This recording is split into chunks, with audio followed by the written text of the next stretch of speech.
Time now for the voice of the land on the Big Play Network with your hosts, Kevin Arnold and Always Positive Jay. The weather may not say it, but it looks like football is back. You're on the road to the final preseason game for all the NFL teams. You start with college game day next week with week 0. They now call it in college football. The Friday night lights have been turned back on. And I think we can actually talk football on the show. And this is the voice of land.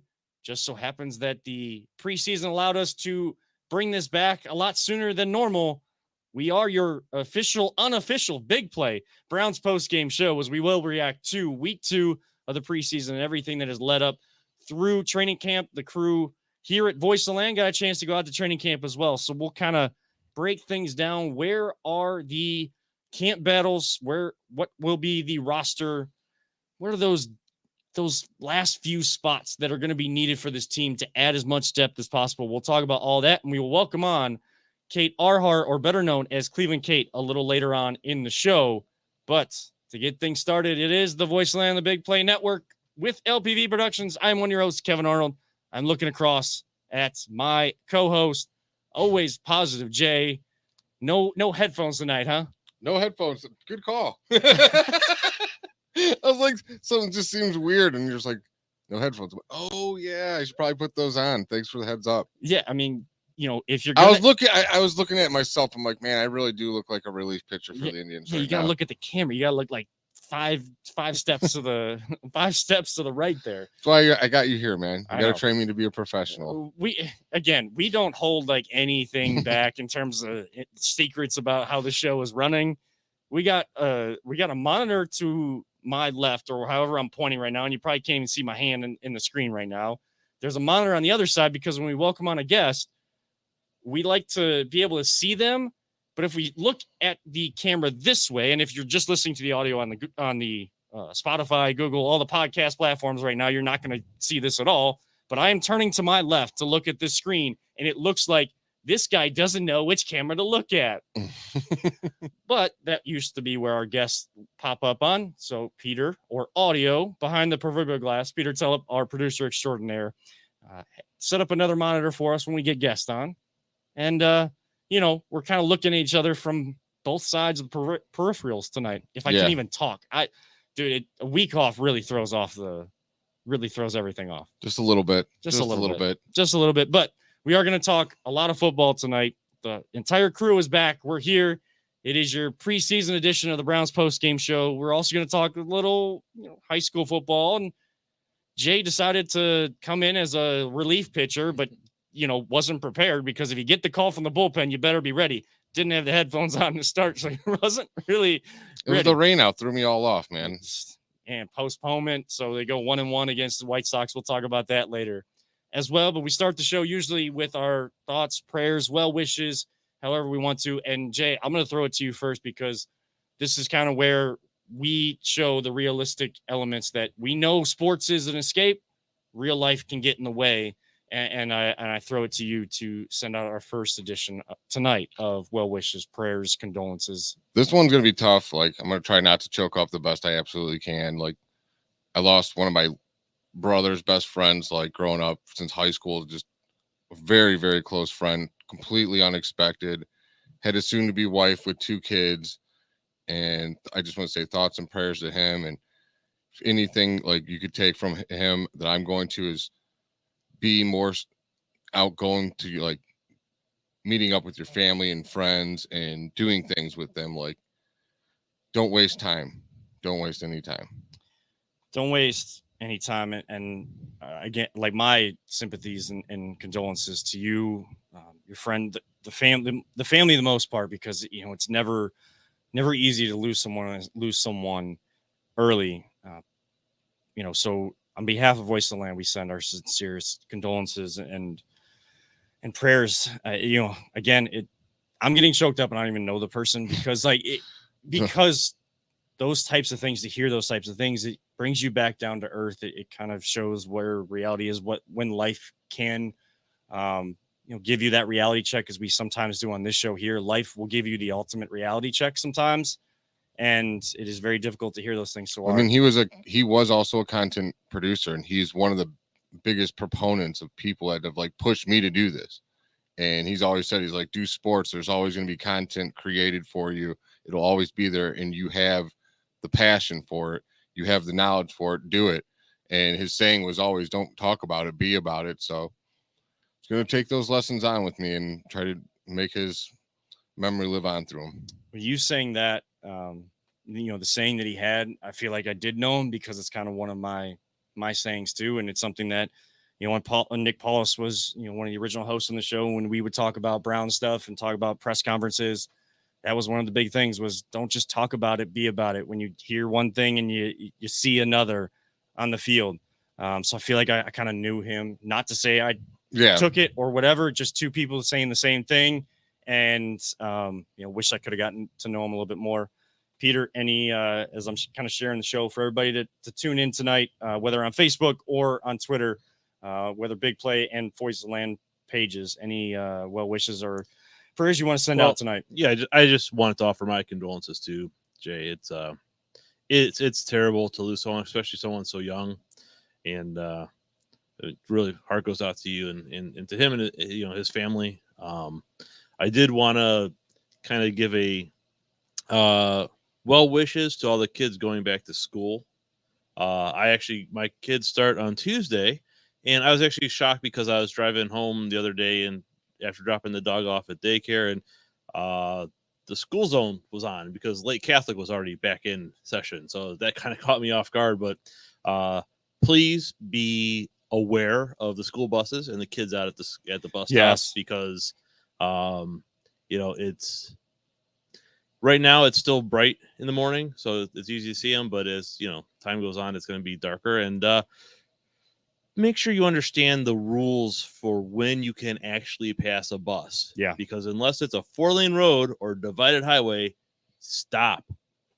Because I've seen too many people either fly past a bus or slam on their brakes when they shouldn't be and almost causing accidents in front of buses. So, I'm sure the Plain Dealer and every freaking website out there is going to they have the graphic they put out every year. Pay attention to it. Learn it. Yeah, and speaking of which, I mean, traffic and being safe out there on the roads, sending well wishes to everybody right now in Northeast Ohio being affected by the weather that's kind of coming through. We were able to get to the studio here in Parma safely tonight, but definitely going to keep an eye on the outside to make sure that when we leave here, we're able to leave here safely as well. There was some tornado warnings going on in Lake County and Ashtabula, flood warnings in Lorain, flash flood, where, again, water can rise very quickly, very difficult to drive. If you get stuck in that, that can become very, very dangerous in a much faster manner than just, a lot of rain over a long period of time. That's the difference between flash flood and flooding. Flash flood, it's a lot of rain in a very short amount of time and can be very difficult. So I want to send well wishes out to everyone in Northeast Ohio with the weather right now that's going on outside at this time. If you're listening later on in the week, glad that you made it through, whether watching on the replay or tuning into this audio as well. And I want to send well wishes to, the high school athletes that got back to athletics over last week, not just school, but athletics and especially high school football.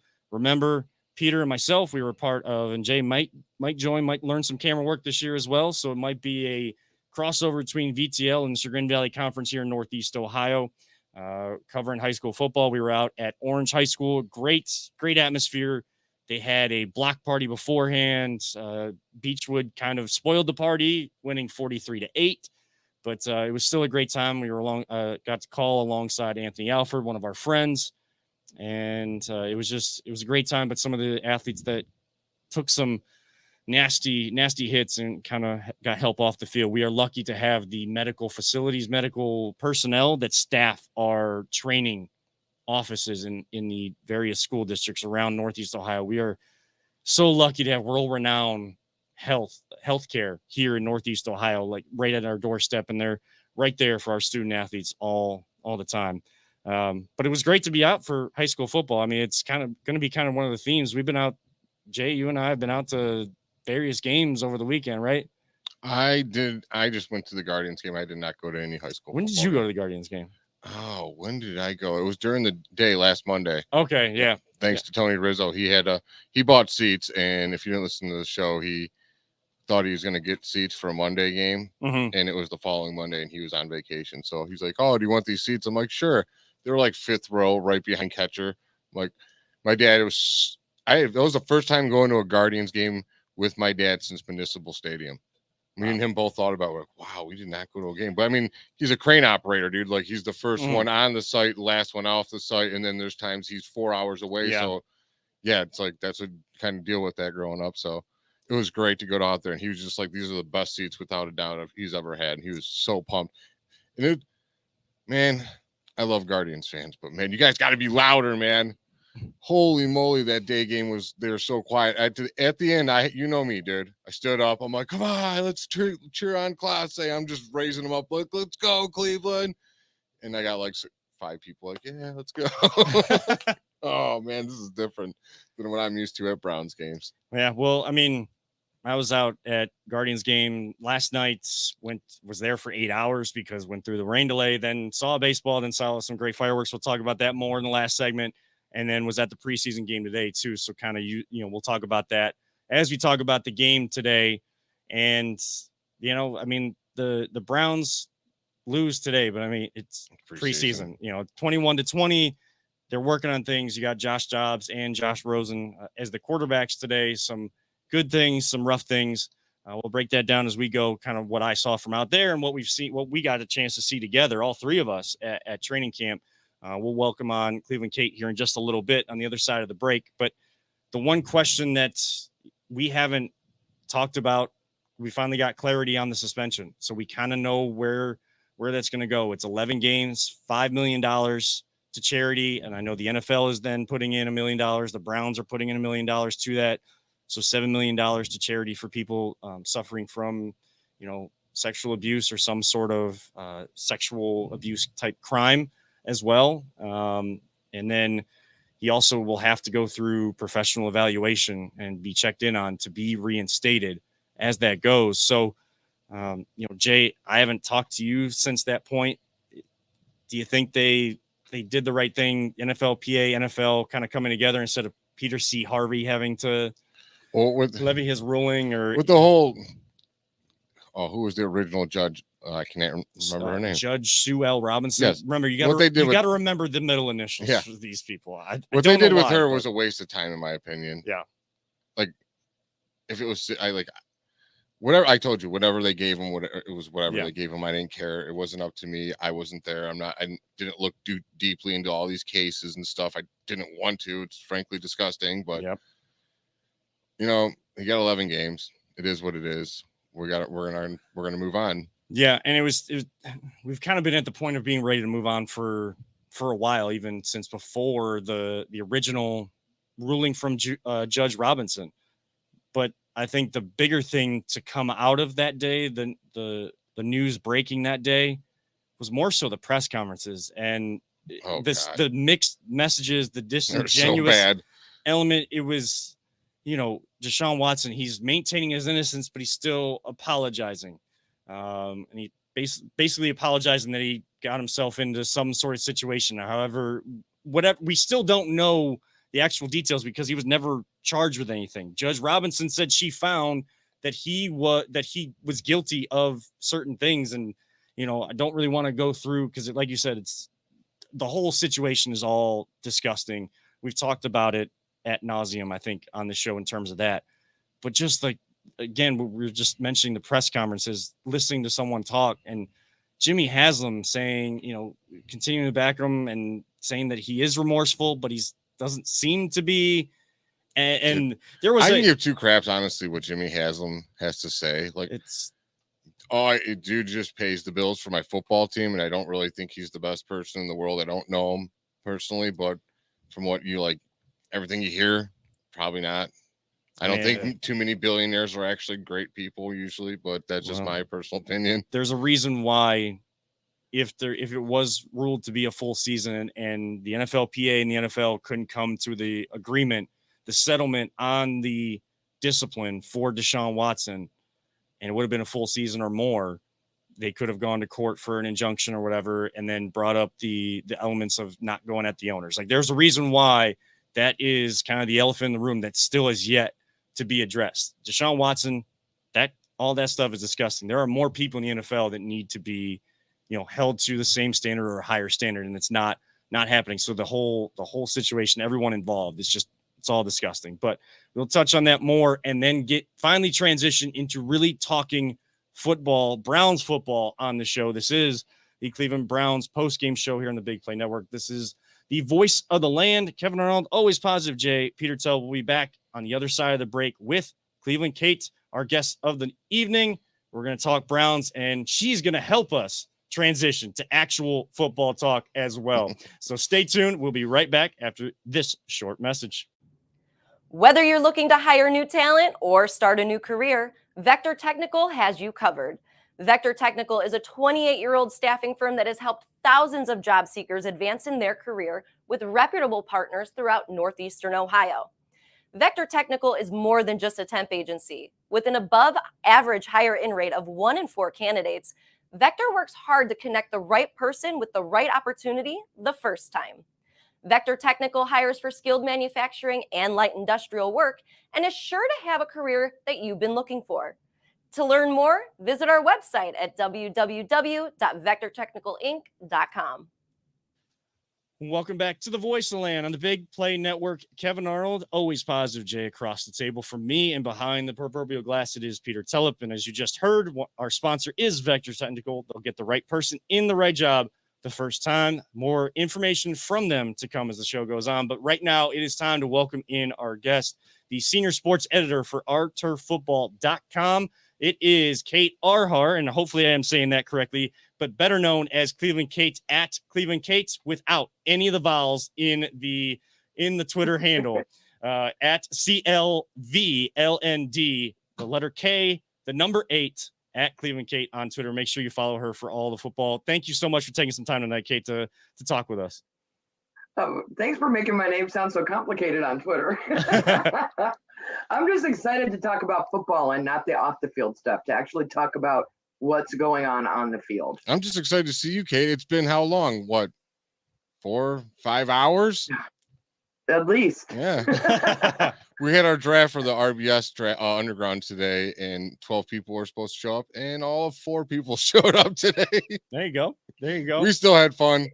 So we did. Well, let's start there. I know you guys don't want to reveal too much about the teams you guys got, but how are we feeling for Kate? I'll start with you. How you feeling about your team in the RBS Underground League? That's one of the big kind of leagues here in Cleveland. That's always kind of talked about. It is, and I'm the reigning champion, although I still don't have my trophy. That's my fault. But I really think that I sealed the season this year with my 5th round pick, Jay, when I grabbed Cleveland Browns kicker Cade York. Yeah, she took Cade York over Tom Brady. And so did you tell her that felt Cade like York? it was a safe bet. And in our draft, Cade York and the Browns defense both went before Tom Brady. Yeah. Oh wow. Yeah. So we had a trade already happen. A trade. We had a trade already happen. Yeah. What was the trade? You allowed to divide? I don't even remember who it is. I'll tell you who it was. It's Kevin Beard, who trades more than anyone in the world. Like, he has an addiction in trading fantasy players. He sent 3 or 4 trade requests out like within 15 minutes of the draft being over. That's like the thing about this thing. My car, I already had a trade request in my inbox. I'm like, dude. Yeah, that's how this league is, though. Like, because there's no money involved, so we're very like easygoing. Like, oh, it's just trading. When there's like when you got, let's say, 100 credits on the line, then you're a little more like hesitant to trade. Then like you're just like, whatever, it's fun, just accept it. I sent a trade out for a kicker today, so whatever. You trying to trade her for Cade York? No, our one guy was like, oh, everyone's getting trades. I didn't get any trades, so I sent him a trade for his kicker for my kicker. Well, which I've made that trade with Kate before, I believe. Well, I hope you told Kate that Cade York is my favorite player on the team. So her team is He's already a big soccer guy. Yeah, just because Cade York, as soon as he said that he used to play soccer and was playing at a pretty high level until he changed over to being a kicker at LSU. You know, you're my team now in the RBS Underground Fantasy League just because of that pick alone. Oh, thanks. Good. I'm glad. I'm more the I hope I'm second choice at Jay, least. I got to give you a hard time. Yes, we are buddies and we are co-hosts on the podcast, but I can't just be for you all the time. Then it's really biased, I mean, we do team up with people. So, I mean, she teamed up with Chris Oldak, AKA Paul, and team Ma and Paul there. Okay. I like it. Now, Kate, I know that you said, as we kind of started this, that finally good to talk about football, but we haven't had a chance, and respectfully, we haven't had a chance to have a female perspective on the show. And we've been looking to have that, just haven't been able to connect on a guest until now. Just your overall thoughts, kind of one overarching thing on it, because we do want to move on to football, as much as that is tough when real life is kind of hanging over your heads. You need that escape. You want to feel like you can still talk football. True, but the Deshaun Watson situation, it was Kareem Hunt, it was Ray Rice. We've had a number of incidents over the years where a female perspective is warranted. When it comes to X's and O's, I don't think it matters if I'm a girl or if you're a guy. We can talk about what's going on the field, but this is kind of a different situation. For me, what is most upsetting about everything that's transpired is not the NFL's reaction to it, but it's the lack of a response by the legal system. All the NFL can really do is look at what rules were violated of the leagues, and he was punished the same way that Ben and Zeke and other players have been punished for the code of conduct policy. If people want him to receive a harsher punishment, then they need to make some changes in the way our legal system works. We'll see what happens moving forward. I'm trying to remember that I root for the name on the front of the jersey, not the back, that cliche. And there are going to be 52 other people on this roster that are high character guys that are worth my time and attention and money. And the Browns are still my team. We'll see. We'll see if I still feel this way on week 13. But for now, the biggest issue that the NFL has, and frankly, it's Major League Baseball, it's professional soccer, it's the NBA, is once young men at the ages of 12 and 13 are told that they're good at a sport, they don't hear the word no anymore. And they genuinely get to be into their mid-20s and don't understand that when someone says no, they mean no. And they don't understand the power they wield being a celebrity figure, what we refer to as a person in a perceived position of power. And that there are women, strong women, who still don't feel like they have the option to say no. And they feel intimidated and they don't know how to express that. And the guys genuinely think they've done nothing wrong. I wish the NFL would take this to not just this opportunity to not just work with Deshaun, but maybe to work with a lot of other guys in the league and in all of the professional leagues, and just have some conversations about consent and about how intimidating you can be. You may think you're just an average guy, but you are very intimidating to an average person. And those kind of social conversations should take place off the field and in the off season and during those kind of things. And I'd like to get them separated from the game itself.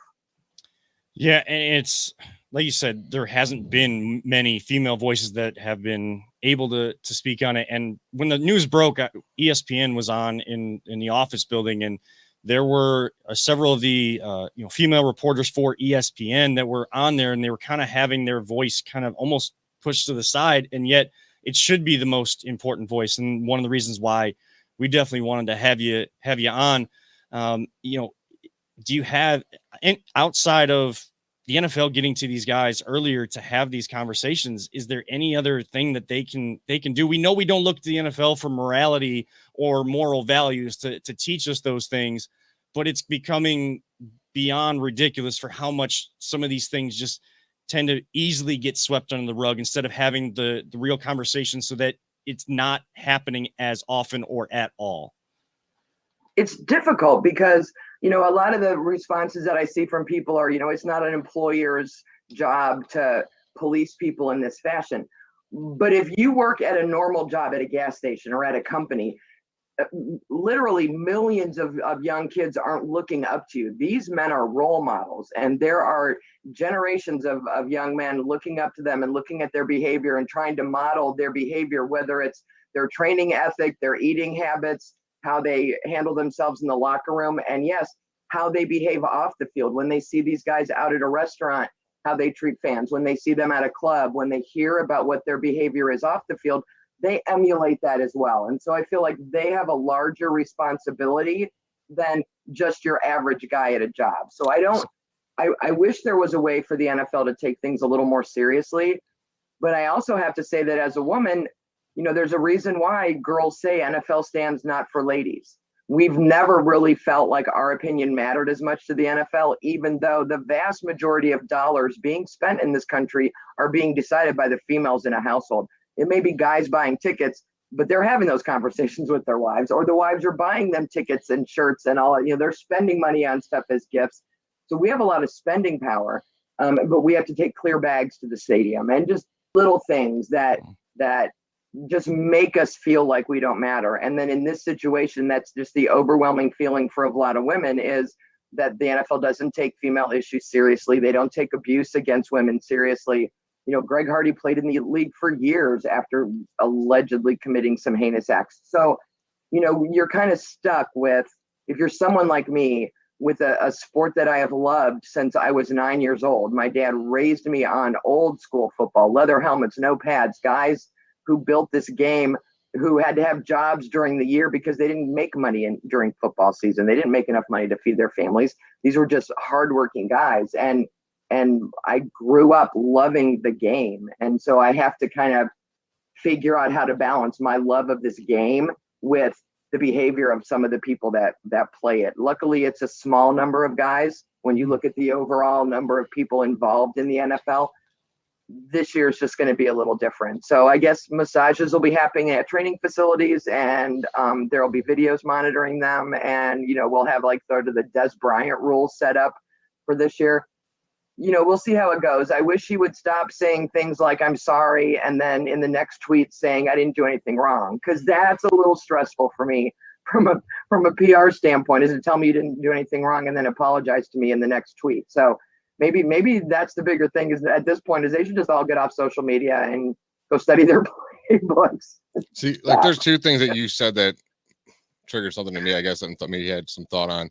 Is one, with a lot of people, when I'm around, they're like, "Oh, Jay, what do you think about this Deshaun thing?" I'm like, dude, it doesn't matter what I think. Don't worry about what I think. I'm like, ask your wife what she thinks. Ask your female friends that are big Browns fans what they think, because really, that's who really matters in the situation. What I think, it kind of really doesn't matter. So I'm like, I don't even want to have an opinion on it. I'm like, dude, it doesn't matter what I think. Like, it doesn't affect me like it should affect you. And I'm saying, and it does. And how you're saying with, they should be role models, you're correct. And there's just always everyone's like, well, if you're looking to the NFL for morals and stuff, that's not the place to be. Why can't it be? It should be. Like you're saying, just because it isn't doesn't mean it can't be. You could be better. You could make steps. You don't have to become worse. You could come better. Yeah, but this is where a lot of people, I think, leave out of the equation the fact that these kids that are watching these athletes and looking up to them have parents, aunts, uncles, grandparents, someone in their life who should be sitting them down and going, okay, I get that the way he works out is awesome, and that's the work ethic you want to have, but this behavior over here is not okay. And they need to have someone else in their life guiding them through these kind of things. And what's sad is a lot of these people in those situations growing up are single parents that have to work 2-3 jobs, and they don't get those morals. It's kind of how I grew up for half of my life until I moved with my dad, and then that ended real fast. But yeah, there needs to be programs for people that are in those kind of situations. That's where this money should be going to, helping people in those kind of situations. That if you don't stop it now and when they're young, it's just going to keep going. You got to get it when it's young. So you use the money and you do classes in high school. So my employer, I have to do sexual harassment class. I have to do all these different classes at work. And so maybe we start doing some of these in high school, and have players teach it. Sexual harassment. It can be about bullying. These are all the same kind of things. If you have players come there and teach it, these players are also going to listen. It's not going to just be like, oh, we have this stupid seminar, I'm going to take a nap. No, if Nick Chubb comes in and talks, we don't talk much. Yes. When he talks, you listen. Myles Garrett comes in, he talks to these kids. They're going to listen. They don't need to. I mean, you make millions of dollars. I understand it. And you get to take these awesome vacations, but they need to spend even more time with these kids. Well, they did all those NFL commercials right after the Kareem Hunt incident, which I thought were so powerful, with Eli Manning and some of these big, not just big names, but faces that you recognize that would just say a sentence and it would just switch to those were so powerful. And I think we might see the resurgence of those kind of things coming from the NFL. That's more of the response I would like to see from them, is having other players say something. I get frustrated when the Browns are playing Carolina and the fans are booing and Joel Bitonio goes, "It's Cleveland against the world." Dude, their booing had nothing to do with Cleveland or with us being the Browns. They would have booed any team that Deshaun Watson played for because they were booing him and his behavior, not the Browns. Don't minimize this situation by saying this is just another example of Cleveland against the world. There's plenty of examples of that. This was not one of them. And so it doesn't help my feelings of being undervalued as a female fan when someone like Joel Bitonio makes a comment like that and minimizes the outrage of those fans who are booing and complaining. Even worse, what I saw on Twitter today was some guy, I guess, selling these shirts. I'm not even going to repeat what was on the shirts. And I don't know if I'm sure you saw it. I don't know if, like, I ain't going to lie, I am totally against violence.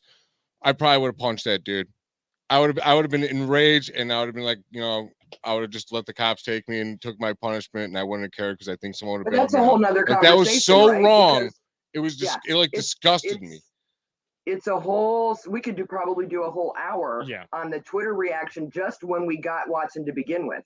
How many people were like, "I don't care, it's my team. I win a Super Bowl at whatever cost," and how many people were burning their jerseys the next day. You get there are people who will buy those shirts, and there are hopefully more, but there are more people, people who think it's funny and who would buy one and wear it. Yeah, the people right? America. I mean, there's too many people. While it's not like maybe always the majority, there's too many people that make light of these situations and then help to get the message out there that you can sweep under the rug because these guys are in the NFL. They have talent and they will, they're going to help your team win a Super Bowl. Well, and the NFL is not for morality, but with all the money they bring in, they could bring in a lot more. They could use the money they have and then bring in a lot more if they made that change. If they do that, that's going to probably take a while. But I think the big message is we all have a responsibility for the young people, the new generations that are coming up, to give them as much information and bring them up the best way that we can so that they have that information. And if they are looking to athletes for a moral compass, they understand maybe what more of that background is and what truly it means to have a moral compass. But I do want to find the right ones, right? There are a ton of them out there that we don't talk about. Myles Garrett, for as much grief as he gets about the helmet incident, is also so involved in the community and does so many great things. And why are we not talking about maybe some of the players who aren't at the top of your fantasy football league draft, but are involved in doing really good things in their community? And so maybe in each of the 32 cities, we use some of that money to start promoting the good behavior that we're seeing from other players. It's not even just the NFL. Like, look at the UFC. We have a guy here that in his spare time, he is a firefighter. Who gets all the TV play? Some guy who throws things through a window and breaks glass in some guy's eye and talks with an accident and walks around with swag, dude. Like, that annoys me. I can't stand it. You know me, I'm always positive, Jay. I want the firefighter forefront doing the right thing. Like, come on. Like, they're missing the right message and so much. Oh, it drives me nuts. Well, we'll see how positive you are on the other side of the break because we are going to transition to talking football. We are joined by Kate Arhar, or Cleveland Kate from. I'm still recovering from her stealing Katie York for me in the draft. You'll get over it, and she'll. I wanted you as my fan, Kevin. She'll beat you in the league, so that's all. That's all that matters. But she will. She will. I always say, I swear. So I don't know how many times I've called her. I'm like, looking at the team, Kate's going to win this year. Yeah, but we'll talk a little bit more about that and Browns football. What will Browns football actually look like this year, especially for those first 11 games of the year? We'll talk with Kate Arhar of ourturffootball.com on the other side of the break. But if you want gear just like I'm wearing here tonight, we have a little message for you in this break on where you can get just that. Make sure to follow us at VTL_pod and anywhere Voice of the Land and Big Play across all other social media sites. This is the Voice of the Land, the Big Play Network. Are you struggling to hire the right talent or maybe even find the right career? Vector Technical makes it easy. Since 1992, Vector has provided Ohio employers with a reliable process for hiring and have helped thousands of job seekers advance in their careers. Vector Technical is more than just a temp agency. We invest time to get to know each client and candidate personally. Vector places people in job opportunities that they are truly excited about. Interested in learning more? Visit our website at www.vectortechnicalinc.com to see a full list of our current job opportunities and to find out what Vector Technical can offer you.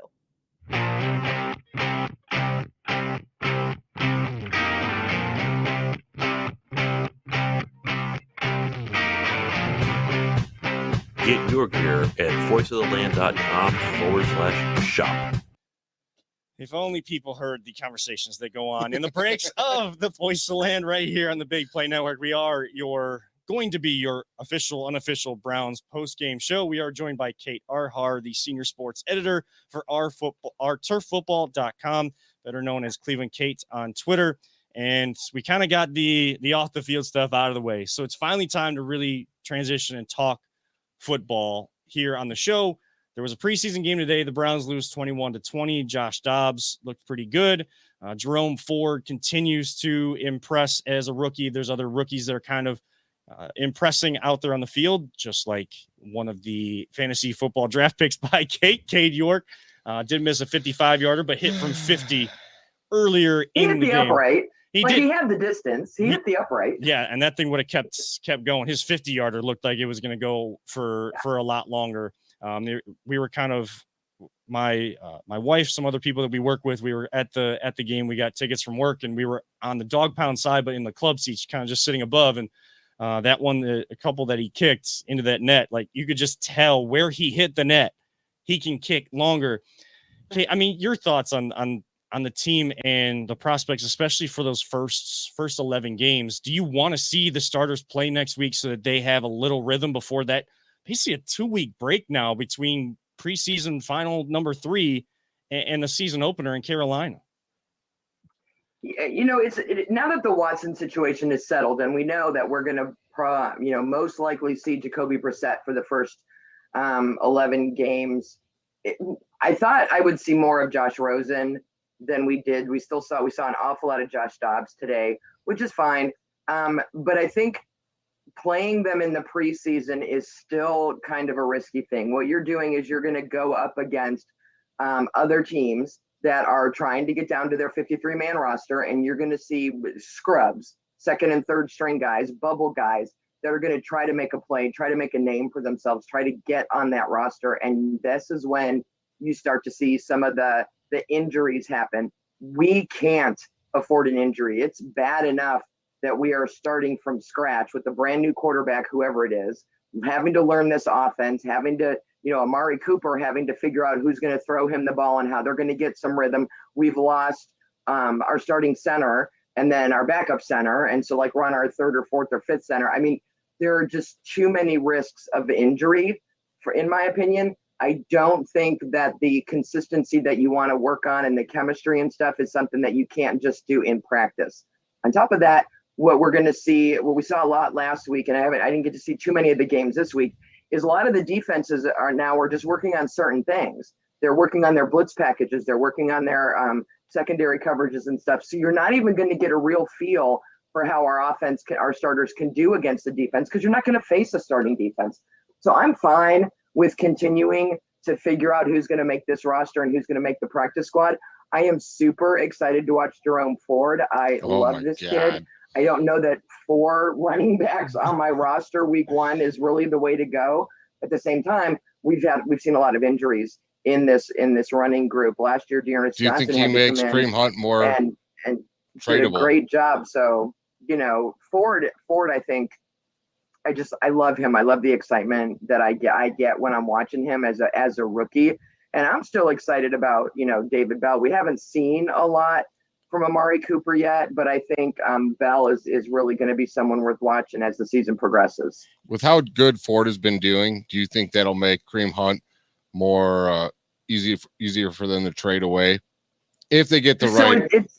It's a matchup thing, right? Yeah, it's a matchup. So he hasn't really been facing hardcore defenses, but he's looked good, and the way he's cutting and the way he's moving looks good, which I think increases the amount that we can ask for. If someone calls and inquires about Kareem Hunt. It doesn't help, it doesn't hurt us to know that we've got plenty sitting there. He's definitely not going to the practice squad, right? He's going to make the roster because someone will take him. But I think it gives us a little more leverage because we can keep Hunt, or we can ask an awful lot for him. He's in the last year of his deal, right? So we've only got one more year with him anyway. And as much as I like him and as much as he has proven himself to be a good dude, the last couple of years, running backs have a short shelf life. They don't have a really long life in the NFL, and Nick Chubb is just far and away better, but he's got to have someone he can share reps with that's reliable. So he doesn't need more than 22 or 23 carries a game. Not to mention Dearness Johnson's there already that he can rely on too. So I think what I think they're going to do is wait and see and let him play a few regular season games. And by that time, we know, because we all play fantasy football, they're going to be at least 2 running backs that go down. And if a contending team, McCaffrey will be hurt by week 4. Yeah, and if a contending team Carolina gets one hurt, has our phone number, right? So they'll just call and say, "Listen, throw Kareem in." Yeah, we'll just send him right back down there with Baker. Yeah, Kate, you also mentioned David Bell there, and Jay and I were kind of talking before, and his buddy unfortunately passed away. One of the main things that he said and told people kind of trying to get into this industry or tough businesses was don't just talk about it, be about it. But David Bell after the game today, I'm going to kind of touch on something he talked about. He only focused on the one catch he didn't make. And Didi Kinkawala, who does a great job for NFL Network and has been doing it for Channel 5 for the preseason stuff and been covering the Browns a little bit more than the Steelers like she has in the past. She said, well, you didn't drop it. The defender knocked it out of your hands. And he said, if the ball hits my hands, I got to make the catch. I got to show that I'm reliable. These are the types of guys that you want on this roster. And if they're going to be part of your depth, your 3rd, 4th wide receiver, you want guys like that have that mentality right after the game, immediately after it finishes. Yeah, and I don't want it to be in his head for the rest of the week. Right. But I want it to matter to him today. And then, it's one of the nice things about baseball is you get rid of it because you got another game tomorrow and another game tomorrow. With football, you've got 7 days to think about every mistake you made. And while, he had 3 catches today, averaged 15 yards. I think his long was 22. And that's good. I want him to understand that dropping it matters. And you're right. It wasn't a drop. He let the defender get to him, but that's part of being a rookie, right? It's part of learning what NFL defensive can do and learning how to protect yourself, get an arm up, get that ball tucked, to do a little something so that the defender can't knock the ball out of your hands. As long as he learns from this, and I'm sure he'll be watching a lot more film this week, then I think it's fine. But I absolutely love that attitude because every play does matter. Every snap matters. Football is a game of inches. And again, I'm all about the cliches, but they're cliches for a reason. Every single catch you don't make could cost you a game. You just never know which one is going to be the one that mattered the most and that turned the momentum around. So I love that he's critical of himself in that way. I just need it to be in a healthy way so that he's all right. 24-hour rule. I'm going to learn from this. I'm going to get it out of my head. And we're on to the next game, the next tee, the next whatever you want to, say, and then move on from it. Well, we all it always happens with everybody. The offense always gets talked about. The reason I think that they can still make the playoffs with this suspension is I think this defense is going to be one of the top 3 defenses in the league. I have so much faith in this defense. How do you feel? How good do you think they will be? And it seems like the only weakness everyone seems to talk about, which I don't know, it may be a little overblown or something, is a defensive tackle position. I love our defense. The problem we're going to have is if our offense cannot sustain drives, they're going to be gassed in the end of the 3rd, early 4th quarter. And that's when we're going to see bad things happen. The offense, even if we're not putting up points, still has to be able to sustain drives. You have to be able to let your defense get a break and get some rest so that they've got, you can't be turning the ball over in the red zone to somebody. You can't be giving them free yardage and then your defense has to do that much more work. We've got 11 weeks until Deshaun comes back. We've got to win, in my opinion, at least 8 of those games because he's going to be rusty when he gets back. And we're in a division that I think is going to be very hotly contested this year. So we need to do something if we want to make the playoffs. But I like our defense. But like I said, even special teams is important. But for me, the key is really the offense being able to take time off the clock. We've always struggled with that, right? You have a lead in the fourth quarter, and I can't kill a minute and a half. I can't kill 2 minutes. You've got to be able to kill 2 or 3 minutes off that clock if you want to start winning some of these games that we've lost in the past, and you want to make sure that your defense gets at least a little bit of rest before they've got to go back out there and hold somebody. And speaking on that, then, if the defense were put in positions more often than not, and we don't want to see that, but if they were put in that position more often than not, where they have to come back on the field a lot throughout the game, teams are going to need depth, and the Browns are going to need depth. Where do you see maybe the biggest areas of concern in terms of depth, position-wise, and even on the offensive side? Where are those positions, that one position or a couple positions you see that we haven't seen that we're actually going to have depth for? It's going to be a big concern all season until someone proves themselves. Well, clearly at center, because we've already lost a couple. Jay hit on it with the defensive tackles, but I'm always concerned about our secondary. I'm concerned about the corners and the safeties, because that's where we've had, God love Denzel, OHIO. We've had some injury issues. Mm-hmm. We've had some missed weeks, and with that whole crew, the injuries, it's only a couple weeks and then they're back again, but we haven't had very many games where everybody's available. And that is really a larger concern for me, because I think you can plug and play a little more when you're talking about guys on the line than you can with a specialty position like someone who's playing in the secondary. And we need our corners and our safeties to stay healthy this year. Yeah, and it seems like they're definitely trying to be a ball hawking type defense. I mean, the main point in the press conferences after today's game defensively was they didn't take the ball away. They didn't take it. They took it away 3 times against Jacksonville. They didn't take it away today. And we know that these games matter for teams to fill out their 53-man roster, for guys trying to fight for spots, for all those things. It doesn't matter for your win-loss record, but it does matter in those things. And, it looks like a ball hawking cornerback room, but the soft tissue injuries just seem to be the problem. Listed today was Greg Newsome as a hamstring. Yeah. I don't know how serious it is, because he wouldn't probably play anyways, but those are not the things you want to see listed on an injury report right now. Right. And I get that it's preseason, and so we're not really game planning. We're not doing the typical game planning where we're trying to stop the Eagles. We're like, we want to work on this kind of thing. We want to work on that kind of thing. But there's also like a morale, a mentality. You want your defense to just be and just full of themselves. And that means if you want to run ball hawks and you want these guys to be like, as soon as that ball is in the air, it's mine. Mm-hmm. I may be on the defense, but that is my ball to go get. You need them to have some success doing that. And you need to let them do that in some of these games in the preseason, so they get a little taste of that. They're slapping each other 5 on the sidelines, and they're, taking the ball all the way home with them. And just that kind of stuff pays dividends when you get to the regular season, because they're full of themselves about it. They're arrogant, I guess.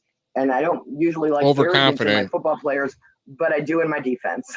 Yeah. As long as you can back it up, you be as confident and arrogant as you want to be. And so those things do matter. And I think they're going to have to do more of that in the next preseason game, because you want to roll into the regular season. You don't necessarily need a win, because the Detroit Lions and the Cleveland Browns can both tell you what going 4-0 in the preseason does for you, because we both went 0-16 after a perfect preseason. But you need to at least have small victories on the field. You need to have plays that work for you. You need to feel like you can like get the Emerson interception else. Ripped that dude right out of his hands. Like that confidence when he went home, like he's like, oh, it's a lie. Like that helps. That's huge. Yeah, well, it does. And morale. We hope he doesn't have a concussion, because I think Coach Stefanski after the game said he was checked for a concussion. His finger injury, like any injury there, he wasn't concerned about at all. But I think someone followed up and said, was he checked for a concussion? He said yes. So you hope the best there, because then that's another issue there in your cornerback room. But to be honest, the preseason, it should be, and your training camp should be about it. You don't maybe necessarily establish your identity, but you should start building one, and definitely establishing good habits going in, and get a little bit of that swagger back that you haven't had for several months. So Yeah, and I think our defense is tired of everyone talking about the offense. Yeah. We're talking about Deshaun. Before that, we were talking about Baker. We're talking about Nick Chubb. And then you got, Myles Garrett and some of the other guys in the defense are like, hello, we're here. We're doing the work. We're the ones, Yep. And they're really going to be the ones that we rely on. I would say the first 6 weeks of the season, if we can hold opponents to 21 points or less, that we're going to win the first 6 games. That's good. That's, for me, the magic number these first 6 weeks, which means our offense has to put up some points. But I think a lot of the work is going to rely on the defense to get this season started. Yeah, and I think the defense is taking it on their shoulders to be that you're going to win football games with all 3 phases. That's a common cliche. You said it. We say on the show all the time. There's a reason why there's so many cliches in sports, because they come to fruition so often. They're true. But, all 3 phases are going to have to come through, but the defense is going to have to take the brunt, the lion's share of a lot of this to get. Because they're the most cohesive unit. Yes. They've been together. They've played together. We haven't, you're changing quarterbacks, so you might as well be changing the offense all the way around. The defense has the consistency that I want for this whole team. Oh, and Myles Garrett, my biggest problem with getting rid of Baker was just because we were finally getting some consistency. We have that on defense. They should be leaps and bounds ahead of the offense when the season starts. Yeah, that freak on defensive end called Myles Garrett, he's pretty good too. Yeah, and he's got his running mate on the other side of the line. You can kind of get inside with Jadeveon Clowney. He came back. There's a reason why this team has still got to have high aspirations, even with having Jacoby Brissett instead of Deshaun Watson. I won't ask you if they go for Garoppolo instead of having Brissett. I think that the Browns are kind of pretty much set on Brissett, and everybody feels confident in him. I will ask you the final tough question on the Browns before we take a break and transition to Guardians, because not enough people are talking Guardians, as you said during the break, Kate. But Kate Arhar from ourturffootball.com joins us. How does this season end? If you make, I'm not a big prediction person, but I actually have another question before. Okay. But how does this season go for the Browns based on what we know right now about this team? It's so hard. I think we need 11 games to make the playoffs. Looking at this division, I think that's what we're going to need. And I don't know that we're there yet. I think we're 9 games. I could be wrong, but I've been always positive Kate for so many years, and then I get crushed when it doesn't work. So I'm hoping we can get 9 games and at least finish above 500, which still bothers me that there's 17 games and I can't just do 8 and 8. I have to do 9, and nobody could be 500. So I'm hoping for 9 games, but I think it's going to take 11 to make the playoffs. And I think this division could very well send 2 teams to the playoffs. Here's a tough one. It's the weirdest question because it's tough, but it's your dream scenario, but worst scenario. Browns win the Super Bowl. Deshaun Watson gets up there and he gets the MVP trophy. How do you feel? I knew you were going here. It's a tough question, but I wanted her opinion. I wanted a female's opinion on this. Because I would feel really weird of dude, it wouldn't feel right to me. I swear, and I've wanted it for so long, but it's I can't help but feel all the pain of so many girls that see him up there getting that trophy and just being so hurt from it. That's what I will feel. Yeah. Kate? That's really hard because I really want to separate off the field from the field. And it's football and it's the Browns. And if he can play and if he behaves, right? So you're assuming we go to the Super Bowl, we win, he gets MVP, that he has followed all the rules this year. There have been no more incidents. I'm going to take it with joy and with happiness. And I'm going to say we have made a change in that young man's life, and that if he hadn't come here, he would have continued that behavior in Houston, and how many more women would have been affected. But by having him come here and having all this come to light, we have changed his mind and his behavior, and we have saved women from going through what those other women went for. And I'm going to try to appreciate that moment for that. And you got to be so happy for the Nick Chubbs, the Myles Garrett, the Denzel Wards, the great guys on this team too. And the fans that have been around forever. I'm just I'm gonna be so confused. It reminds me of when we tied Pittsburgh. I don't know what to do. I'm what do I do with my hands? I don't know what to do right now. Oh my God, it's gonna be so confused. You have little tiny hands too, Jay. I do not have tiny hands. If we gotta go, we'll go through a combine stuff. We'll measure and we'll let you know. Okay, what his hand size actually is. I ain't got no Kenny Pickett, Carney hands. Yeah. Oh jeez. Oh, on that note, it's time to switch to the Guardians. I was going to say something in terms of, kind of adding on to that conversation, but it's time to It's time to switch to the Guardians. We're going to take one final break. Kate is going to join us on the other side to talk some Guardians baseball. They were rained out today, but big series, big West Coast trip actually coming up for them, and then get back into the Central. They're still leading, but can they make the playoffs? We'll get Kate's answer to that on the other side. This is the Voice of Land on the Big Play Network. Are you looking for a career in manufacturing? Vector Technical has you covered. Vector Technical is a 28-year-old staffing firm that is partnered with some of the biggest and the best companies throughout Northeastern Ohio. The recruiters at Vector Technical will coach you through the entire job process and will help you land an opportunity that you are truly excited about. Vector does not add any additional fees and offers benefits as well as free online skills training through Penn Foster. To learn more, visit www.vectortechnicalinc.com and make sure to check out our job board to see a full list of our current opportunities and apply. Man, these conversations in the break are just scintillating conversation, but we are back one final time. This is a Browns post-game show, preseason edition on the Big Play Network. This is the Voice of Land. Kevin Arnold, always positive Jay, Peter Telep, or better known as our AI system audio. What Jarvis was to Iron Man, audio is to the Voice of the Land. And we are joined by Cleveland Kate's senior sports editor for ourturffootball.com. But it's time to switch gears to talk a little baseball. So it's a Browns post-game show talking baseball with a game that did not happen today. But Kate, you said you got a chance to go out to the game on Friday. I know a little bit earlier. And this team, you said it best in one of our breaks. Not enough people are talking about the Guardians. I mean, they keep calling them the Gardos. I'm sorry. I'm kind of getting into the Guardiac kids because they just don't give up, dude. They just don't quit. They're the John Daly of baseball. They're not smooth and cool and all that. They're, cousin Bubba or whatever, but they are so much fun to watch. Oscar Gonzalez comes up and his walk-up music is SpongeBob SquarePants, and every kid in the stadium is screaming and singing. Yeah. And we had that seventh inning with 2 outs. I was so mad at Rosario earlier for going to second and getting out. And then Jose goes up and hits that home run. And I'm like, dude, we would have had a tied game if you'd have stayed on base. But then when you look at that 7th inning, the lineup would have changed and the batting order would have been changed. And that 7th inning wouldn't have happened. So I'm like, all right, we're good with that error, I call it.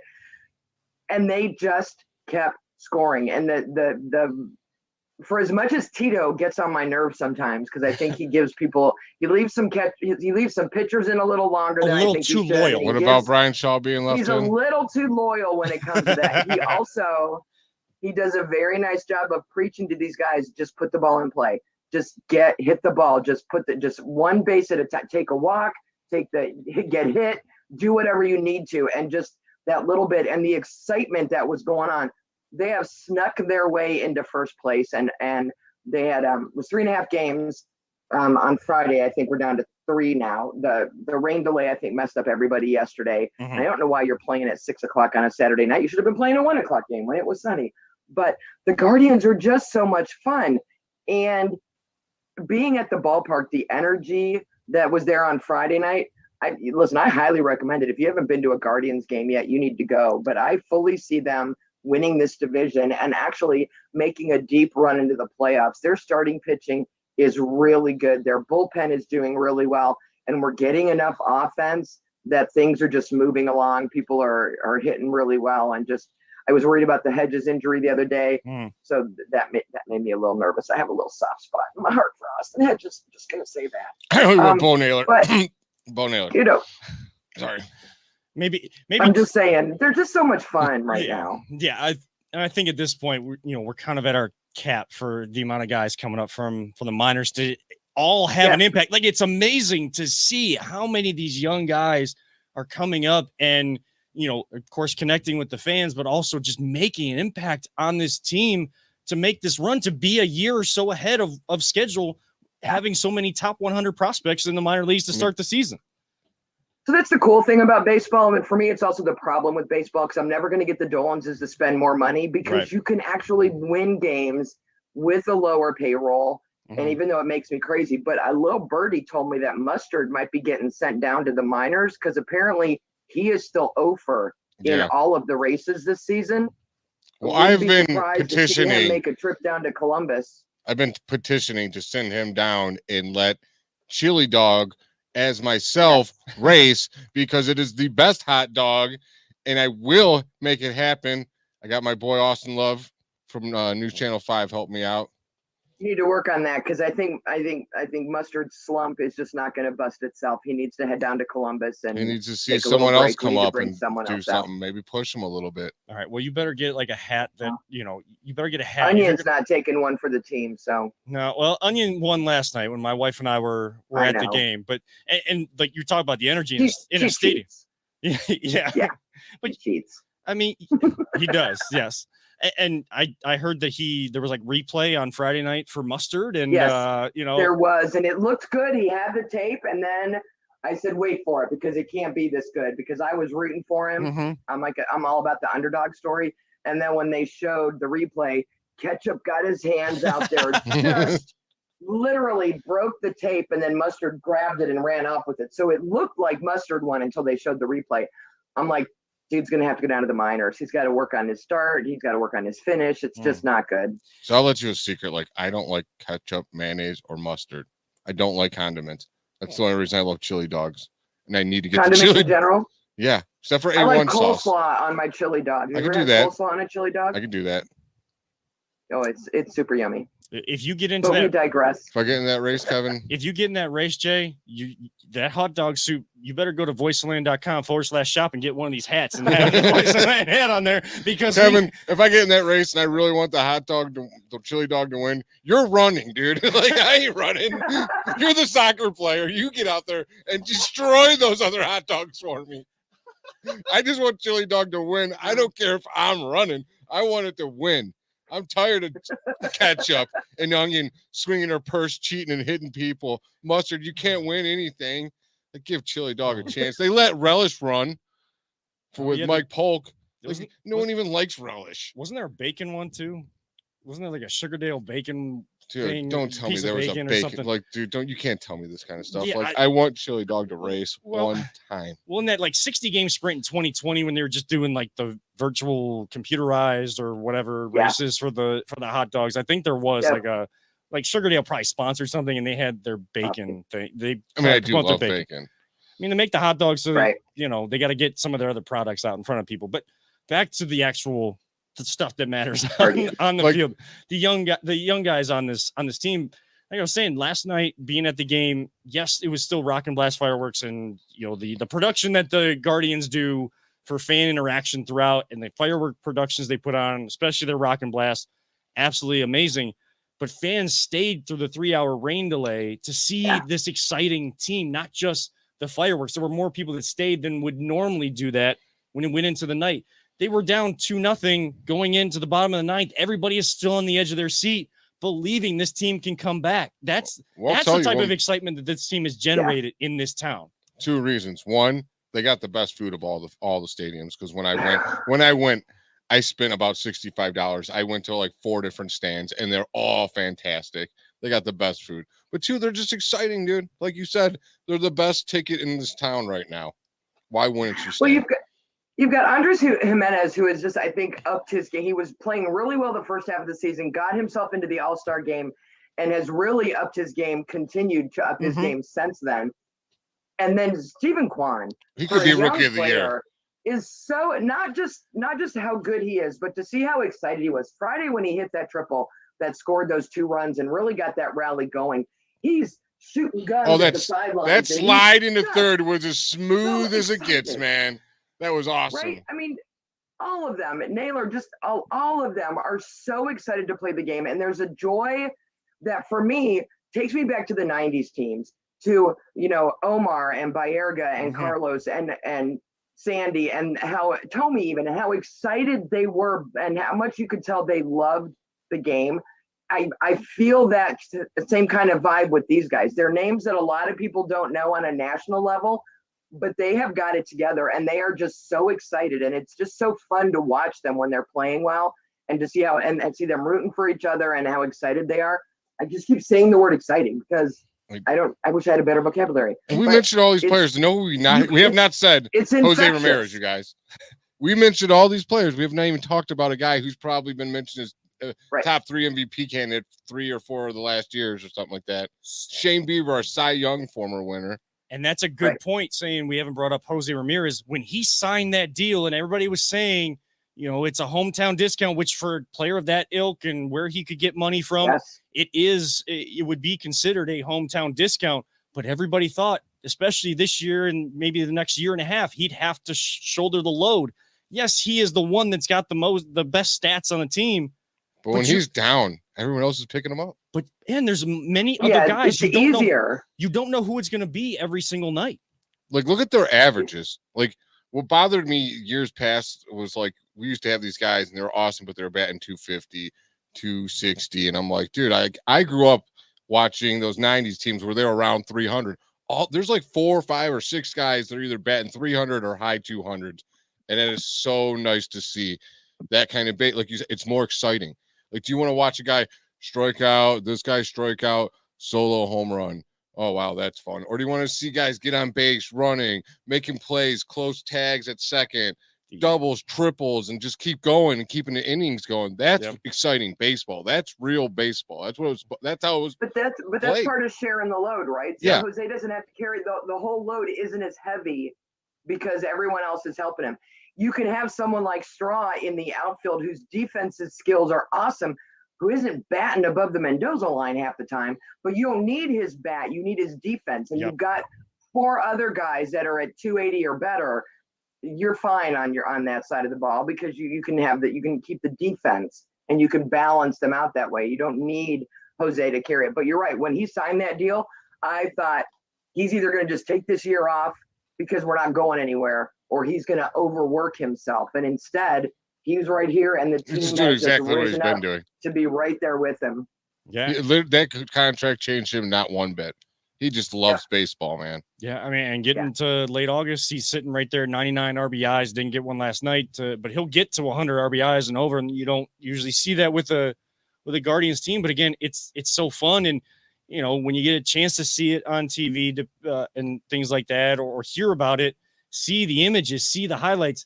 You're getting highlights of guys high-fiving in the dugout and that kind of excitement. Naylor, when he hits a walk-off, it's like Naylor's insane. There's just so many guys. Like, whose jersey you want? I probably could pick 12 guys. Like, right. We have literally actually the best player at his position on this team, and probably the best all-around player in Cleveland is Emmanuel Clase. That guy's insanely good. Like, he is doing. Well, it was funny.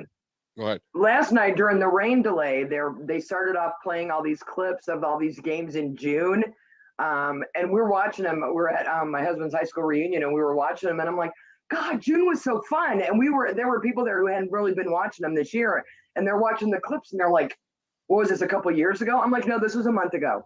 Are you not paying attention to the Guardians? This is happening every week, and it was like you got to like kind of evangelize. It's been a while. Wake people up. It's been a while since the MLB's had like these closers that, like, I grew up watching Rivera, Trevor Hoffman, like some closers that when they came in, you're like, well, game's over. And that's how this guy is. Like, we only play when we're at home. If we're ahead, we're only playing 8.5 innings. I mean, you look at him and Andres Jimenez stepping their game up even more. What got them to the All-Star game, did great in the All-Star game. Now stepping up that game moving forward is just we even have younger guys that are not even called up yet. They're like high prospects that are almost MLB ready. And we don't even have room for them. Yeah. And they'll probably be up here on the 40-man roster in September. Just imagine if we had a salary cap, man. We'd be like, that's a different conversation. Unstoppable. That's a different conversation for a different day. I know. We've brought up a lot of conversations tonight that we could probably spend each one doing an hour on, but a lot of fun and a lot more people got to get the, I know that baseball talk in this town, if they lose a couple games, like no one wants to talk about them, but you should. And they're doing things just like their Twitter account said 2 nights ago.